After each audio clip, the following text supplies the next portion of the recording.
uma relação de mais proximidade, até pelas pautas que nós votamos nos últimos 2 anos, com o ministro Haddad, a quem faço questão de registrar, vem se esforçando para fazer um bom trabalho no Ministério da Fazenda, e em todos esses momentos, nesses últimos 2 anos, ele contou com o apoio do nosso partido, contou com o apoio da Câmara para aprovar a agenda do governo.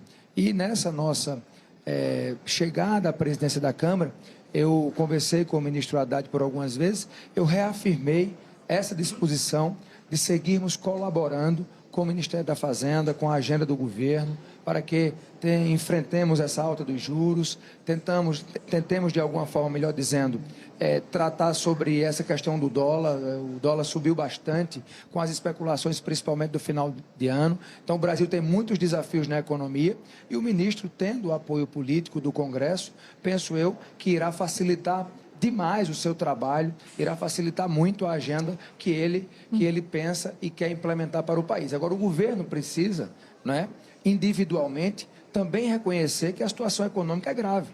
Não há como o governo não entender que a estabilidade fiscal é um dos pilares para todo e qualquer país no mundo moderno. Mas o senhor acha que o governo está numa espécie de negação a respeito disso? Não diria que não é negação, mas eu penso que a estabilidade fiscal, o debate sobre o corte de gastos, rever algumas despesas, me parece que o governo tem muita dificuldade de fazer esse tipo de movimento. Mas isso é uma atribuição do próprio presidente da República. Eu tenho limites com relação a essa agenda, mas o Congresso Nacional, a Câmara dos Deputados, tem a estabilidade fiscal como uma prioridade. Nós não vamos abrir mão de poder discutir isso e ter esse compromisso com a economia do país. O Congresso tem sido essa âncora nos últimos anos. O Congresso é quem tem sido o grande guardião da estabilidade fiscal, da responsabilidade para com as contas públicas do país. E podem ter certeza que, à frente da Câmara, nós vamos seguir com ainda mais força nessa agenda, porque não há como termos um país mais justo socialmente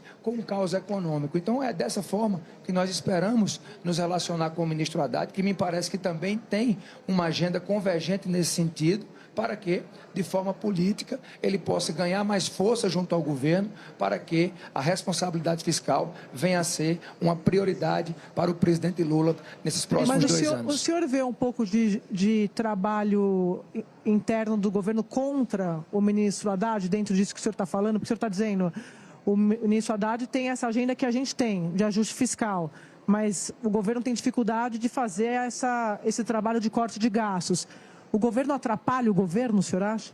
Não, eu acho que eles têm ali uma dificuldade de entendimento. Me parece que o ministro Haddad tem ficado vencido nas discussões internas e na tomada de decisão final. Foi assim, me parece, que no assunto do corte de gastos que foi anunciado no final do ano e acabou trazendo uma repercussão muito negativa. O ministro tinha um outro posicionamento, mas outros integrantes do governo acabaram ponderando e o presidente decidiu de uma forma onde o ministro acabou não conseguindo 100% implementar a sua agenda, implementar o seu posicionamento. Por isso que eu acredito que esse bom relacionamento com o Congresso pode ajudar o ministro Haddad numa agenda onde a responsabilidade fiscal ela possa, sim, ser colocada como prioridade. Ele terá de nós total apoio nessa agenda, estamos prontos para discutir. Existem também outros ministros do governo que têm também um posicionamento muito parecido com o nosso, porque os números com relação à nossa economia realmente são muito preocupantes